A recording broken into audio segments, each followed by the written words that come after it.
Between 1914 and 1918, the world experienced one of its bloodiest wars ever, World War I. It encompassed the globe and reached a scale never before seen, leading to it receiving many infamous nicknames, such as the Great War or the War to End All Wars. Additionally, the utter brutality that soldiers faced led many to consider it to be one of the most horrific wars of all time. During the 4 years of hell, troops endured trench warfare, endless artillery, lice, infestations, suicidal charges, and chemical warfare, just to name a few. Meanwhile, civilians had their own problems to deal with, including bombings, starvation, and disease. By the time the war had ended, 15 to 22 million people had died. But humans weren't the only ones to suffer during the Great War, as animals were also significantly impacted by this terrible conflict. A major reason why animals experienced such suffering during this particular war is that, unlike in modern conflicts, animals played much larger roles in warfare during the early 1900s, carrying out a wide range of tasks including transportation, search and rescues, pest control, communication, mounted charges, and even just overall raising spirits. Even some of the world's most exotic animals, like elephants, saw themselves thrust into the war, with countries utilizing their giant bodies for heavy labor. And it is because of this extensive use of animals that countless died, many suffering the same fates as their human counterparts. In fact, it is actually believed that more animals died during this horrific war than people did, which begs the question of how does this break down?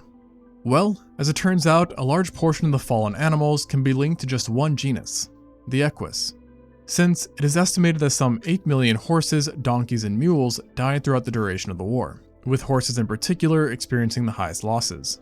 Historians believe that 25% of these 8 million fatalities were a result of direct combat, i.e. gunfire, artillery, poisonous gas, and so forth. The Battle of Verdun was particularly nasty, since in one day alone, 7,000 horses were killed by long-range shelling, including 97 killed by a single shot from a French naval gun. What may come as a surprise, though, is that poisonous gas, on the other hand, didn't seem to be a big issue for these hoofed animals, as of Britain's 480,000 dead horses, only 210 succumbed to gas. On the other hand, what was a massive issue for horses, donkeys, and mules was disease and harsh conditions, with these two factors alone accounting for 75% of total losses. And at 8 million dead, no other group of animals that served directly experienced as high fatalities as the equus. Though, this isn't to say that others got off lightly. Pigeons, for example, also lost many during the Great War, with estimates suggesting that the dead amounted to between 100 and 200,000 pigeons, which were routinely put into harm's way due to their ability to deliver messages. And having such an important role meant that they were often explicitly targeted. Another animal that carried out the role of messenger was man's best friend. However, dogs served multiple purposes beyond communication, including hauling equipment, dealing with pests, finding injured soldiers, and of course, being loyal companions. Unfortunately, these tasks meant that dogs saw a lot of the action on the front line. While we don't know the true extent of dog fatalities, we do know that anywhere between 50,000 and 150,000 dogs served on all sides, with 20,000 being stationed directly on the front lines. Despite no universal death toll, certain countries have stated their canine losses. France, for example, reported that within 2 years, over 5,000 of its 15,000 dogs were killed on the battlefield, while Germany lost 7,000 of its 30,000 dogs. Meanwhile, Britain claimed that only a few hundred died, though many think that the British actually lost thousands of dogs, as they didn't count dogs that were put down for failing to learn orders. However, as harsh as this sounds, it's not as bad as what the Soviet Union did to their loyal companions, because during the war, they decided to train a bunch of dogs to blow up German tanks.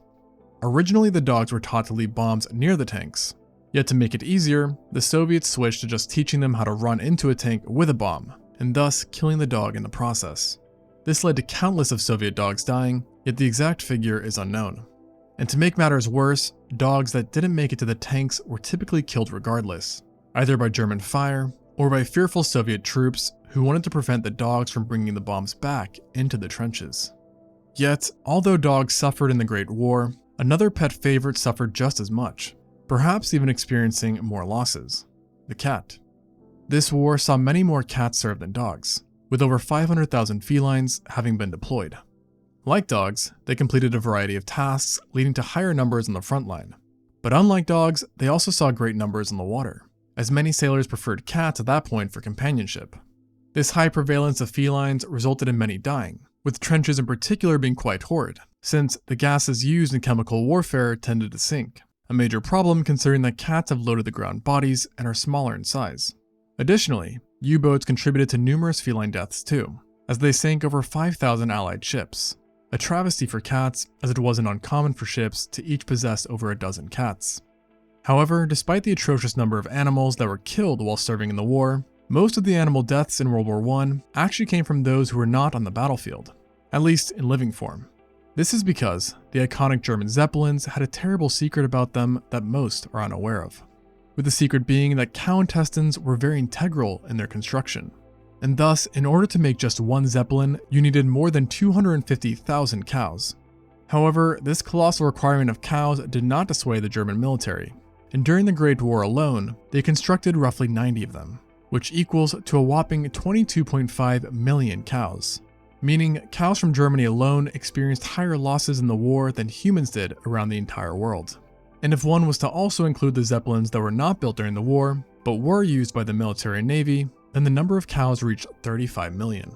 At this extreme number, the Germans had to actually start rationing certain food items, and flat out banned sausages for an extended period of time. Unfortunately for the cows, their great unconsented sacrifice had minimal impact, with countries like Britain, who were a critical target for Zeppelins, having only experienced 556 deaths, meaning that Germany only killed one Brit for every 62,949 cows that were slaughtered. Another animal that also suffered greatly in Germany during this war were pigs. Yet they were not killed for some grand weapon. Rather, the Germans were fearful that pigs would eat too much food, causing more strain on their already limited food production. This resulted in the government massacring over 5 million pigs in order to stop them from overeating, while creating more pork supply in the process.